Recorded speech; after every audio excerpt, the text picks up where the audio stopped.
ছেলেবেলায় এই গুলিগুলো আমরা অনেকেই দেখেছি, অনেকেই এগুলো নিয়ে খেলা করেছি। এখনও এই গুলিগুলো পাওয়া যায় গ্রাম অঞ্চলে। আপনারা কি জানেন এই মার্বেলগুলির ইতিহাস কি?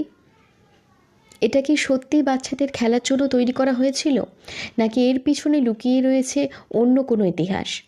আসুন এই ভিডিওর মাধ্যমে আমরা জেনে নিই ছেলেবেলার এই গুলি খেলার গুলির ইতিহাসটা কি। জেনে নেব কিসের জন্য এই গুলি বানানো হয়েছিল। প্রাচীনকালে জলের বোতলের মতন যে ওষুধের পাত্র ছিল, সেগুলোর মুখে ছিপি আটা ছিল না, ছিপি বন্ধ করা ছিল না।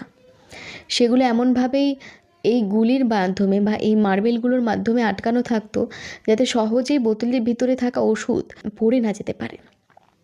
বাইরে থেকে একটি সহজ পদ্ধতিতে সেটা খোলা হতো। সেই বোতল আটকানোর জন্য প্রথম তৈরি হয় এই মার্বেলগুলি। এই মার্বেলগুলি নিয়ে এখনও গ্রাম অঞ্চলের বাচ্চারা খেলা করে। আমরা যারা 70 দশকের বাচ্চা, মানে আমরা যারা 70 দশকে বড় হয়েছি, তারা এই মার্বেলগুলিকে অনেক ভালো করেই চিনি। বোতলের ঢাকনা হিসাবে ব্যবহার করা হয়েছিল এই মার্বেলগুলি।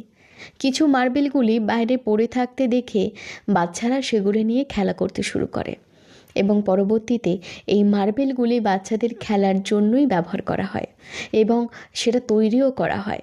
বাচ্চাদের সেই সময় এত বেশি প্রভাব ছিল এই গুলি খেলার যে কোম্পানি থেকে এটা তৈরি করতে বাধ্য হয় 70 দশকের সময় বা তার আগের সময়।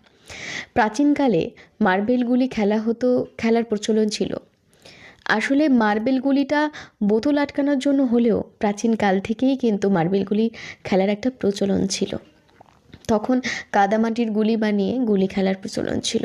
পরবর্তীতে বোতলের ছিপি আটকানোর এই মার্বেলগুলি বাচ্চাদের কাছে ভীষণভাবে জনপ্রিয় হয়ে ওঠে। মার্বেলগুলি বেশিরভাগ সময় কাঁচ, মার্বেল, মাটি দিয়ে তৈরি হয়।